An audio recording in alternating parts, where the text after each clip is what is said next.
How to report a lost or stolen Bank of America card. So hello guys, welcome back to my YouTube channel. In this video I'll be discussing about how to report a lost or stolen Bank of America card.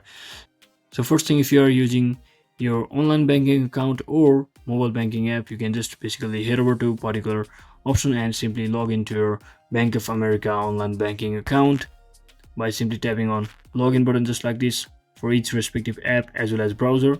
That is your website. And once you successfully log into your account, you just have to navigate to the section for managing your cards, and which is often found under the accounts or card management, and simply follow the prompts to report your card as lost or stolen.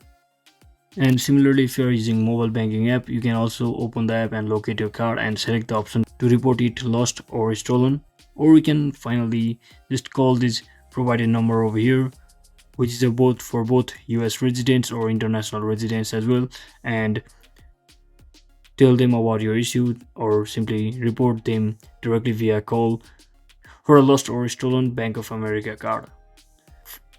And on the third option, alternatively, you can also visit a local branch or financial center to report the loss. So that is it for today guys. I hope this video was informational. If it was, don't forget to like and subscribe. See you on the next one.